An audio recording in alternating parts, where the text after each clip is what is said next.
ಜೈಲಿನಲ್ಲಿ ಕುಗ್ಗಿ ಹೋಗಿದ್ದಾರೆ ದರ್ಶನ್ ಅನ್ನುವಂತ ಮಾಹಿತಿ. ಒಂದು ವಾರದಿಂದ ಜೈಲಿನಲ್ಲಿ ದರ್ಶನ್ ಇರೋದು, ಮಾನಸಿಕವಾಗಿ ಕುಗ್ಗಿ ಹೋಗುವಂತ ಪರಿಸ್ಥಿತಿ. ಸೆರೆವಾಸದ ಬಳಿಕ ದರ್ಶನ್ಗೆ ಜ್ಞಾನೋದಯ ಆಯ್ತಾ?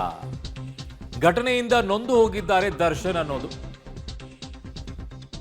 ಜೈಲಿನಲ್ಲಿ ಕುಗ್ಗಿ ಹೋಗಿದ್ದಾರೆ ದರ್ಶನ್ ಅನ್ನುವಂತಹ ಮಾಹಿತಿಗಳು ಲಭ್ಯವಾಗ್ತಾ ಇದೆ. ಮಾನಸಿಕವಾಗಿ ಒಂದು ವಾರದಿಂದ ಜೈಲಿನಲ್ಲಿ ದರ್ಶನ್ ಇದ್ದಾರೆ. 8 ದಿನ ಆಗೋಯ್ತು ಜೈಲಿಗೆ ಹೋಗಿ. ಜ್ಞಾನೋದಯ ಇವಾಗ ಆಯ್ತಾ? ಜ್ಞಾನೋದಯ ಇವಾಗಲ್ಲ, ಹೆಂಡತಿಗೆ ಹೊಡೆದಂಥ ಸಂದರ್ಭದಲ್ಲಿ 14 ದಿನ ನ್ಯಾಯಾಂಗ ಬಂಧನ ಆದಾಗ ಅದರಲ್ಲಿ 1 ವಾರ ಜೈಲಿನಲ್ಲಿ ಇದ್ದಾಗಲೇ ಈ ಜ್ಞಾನೋದಯ ಆಗಬೇಕಾಗಿತ್ತು. ಹೀಗೆಲ್ಲ ಹೊಡಿಬಾರ್ದು, ಹಲ್ಲೆ ಮಾಡಬಾರ್ದಾಗಿತ್ತು, ಕೋಪ ನನ್ನ ಕಂಟ್ರೋಲಲ್ಲಿ ಇಟ್ಕೊಳ್ಬೇಕು ಅನ್ನುವಂಥದ್ದು ಇರಬೇಕಾಗಿತ್ತು. ಎಲ್ಲವೂ ಆದ ನಂತರ ನನಗೆ ಜ್ಞಾನೋದಯ ಆಯಿತು ಅದಕ್ಕೆ ಜೀವ ವಾಪಸ್ ಬರುತ್ತಾ ಜ್ಞಾನೋದಯ ಆದರೆ? ಇನ್ನೊಂದು ಕಡೆಗೆ 8 ದಿನ ಆಗೋಗಿದೆ ಜೈಲಲ್ಲಿ ಇದ್ದು ದರ್ಶನ್. ಏನು ಪರಿಸ್ಥಿತಿ ಇದೆ, ಯಾವ ರೀತಿ ಪರಿಸ್ಥಿತಿ ಇದೆ? ಒಂದು ಕಡೆಗೆ ಅವ್ರನ್ನ ಮೀಟ್ ಆಗೋಕ್ಕೆ ಅಂತ ಹೇಳಿ ಕೈದಿಗಳು ಹರಸಾಹಸ ಪಡ್ತಾ ಇದ್ದಾರಂತೆ. ಕೈದಿಗಳನ್ನು ಮೀಟ್ ಮಾಡೋಕ್ಕೆ, ಹೌದಾ? ಹಾಗಿದಾಗ ಆಗಿರುವಂಥ ಬೆಳವಣಿಗೆ ಏನಿದರಲ್ಲಿ ನೋಡಿ. ಗುರುವಾರ ಅಮಾವಾಸ್ಯೆ ಪೂಜೆ, ಶನಿವಾರ ಮರ್ಡರ್. ದರ್ಶನ್ಗೆ ಎಚ್ಚರಿಕೆ ಕೊಟ್ಟಿದ್ದ ಆ ಅರ್ಚಕನ ಮಾತು ಕೇಳಿದ್ರೆ ಈ ಸ್ಥಿತಿ ಬರ್ತಿರಲಿಲ್ಲ.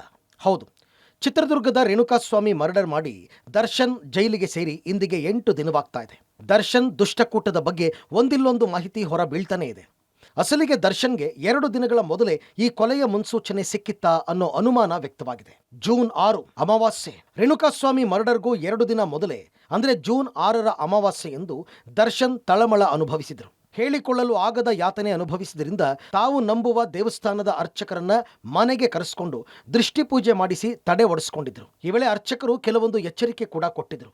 ದರ್ಶನ್ಗೆ ಅರ್ಚಕ ಕೊಟ್ಟ ಎಚ್ಚರಿಕೆ: ದರ್ಶನ್, ನಿಮಗೆ ಗ್ರಹಗತಿಗಳು ಸರಿಯಿಲ್ಲ, ಏನಾದರೂ ಅವಘಡಗಳು ಸಂಭವಿಸಬಹುದು. ನೀವು ಮಾಡದಿದ್ರೂ ನಿಮ್ಮ ಹತ್ರ ಮಾಡಿಸುವ ರೀತಿಯಲ್ಲಿ ಕೆಣಕಬಹುದು.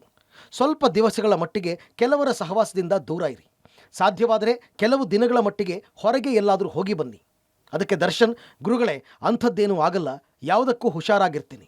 ಅರ್ಚಕ, ಆಯಿತು, ಹೋಗಿ ಬನ್ನಿ, ದೇವರು ಒಳ್ಳೇದು ಮಾಡಲಿ ಅಂತ ದರ್ಶನ್ ಹೇಳಿರೋದಾಗಿ ಗೊತ್ತಾಗಿದೆ.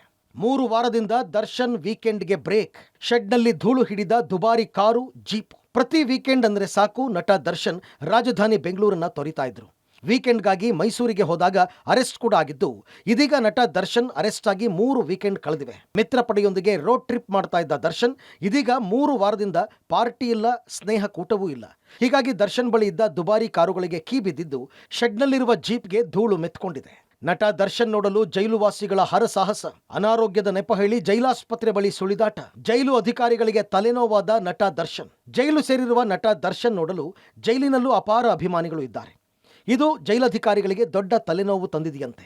ಆಸ್ಪತ್ರೆ ಸಮೀಪದಲ್ಲಿ ನಟ ದರ್ಶನ್ ಸ್ಪೆಷಲ್ ಬ್ಯಾರಕ್ ಇದ್ದು, ಜೈಲುವಾಸಿಗಳಿಂದ ಹೊಟ್ಟೆ ನೋವು, ಗ್ಯಾಸ್ಟ್ರಿಕ್, ತಲೆನೋವು ನೆಪ ಹೇಳಿ ಜೈಲಿನ ವೈದ್ಯರ ಪರಿಶೀಲನೆಗೆ ಬರ್ತಾ ಇದ್ದಾರಂತೆ. ಇದಲ್ಲದೆ ಇಂಜೆಕ್ಷನ್ ಬೇಡ, ಮಾತ್ರ ಕೊಡಿ ಎನ್ನುತ್ತಿದ್ದಾರಂತೆ. ಆದರೆ ದರ್ಶನ್ ನೋಡುವ ಸಲುವಾಗಿಯೇ ಜೈಲುವಾಸಿಗಳು ಡ್ರಾಮಾ ಅಂತಿದ್ದಾರೆ ಜೈಲಧಿಕಾರಿಗಳು. ಇನ್ನು ರೇಣುಕಾಸ್ವಾಮಿ ಕೊಲೆ ಕೇಸನ್ನು ಮುಚ್ಚಾಕೋದಕ್ಕೆ ನಟ ದರ್ಶನ್ 40 ಲಕ್ಷ ರೂಪಾಯಿ ಖರ್ಚು ಮಾಡೋದಕ್ಕೆ ಮುಂದಾಗಿದ್ರು ಅನ್ನೋದು ತನಿಖೆಯ ವೇಳೆ ಬಯಲಾಗಿತ್ತು.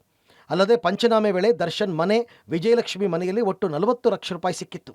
ಆದರೆ ಈ ಹಣವನ್ನು ನಟ ದರ್ಶನ್ ನಿರ್ಮಾಪಕರ ಬಳಿಯಿಂದ ಪಡೆದು ಮನೆಯಲ್ಲಿಟ್ಟಿದ್ರು ಎಂಬುದು ಪೊಲೀಸರ ಪ್ರಾಥಮಿಕ ತನಿಖೆಯ ವೇಳೆ ಮಾಹಿತಿ ಲಭ್ಯವಾಗಿದೆ.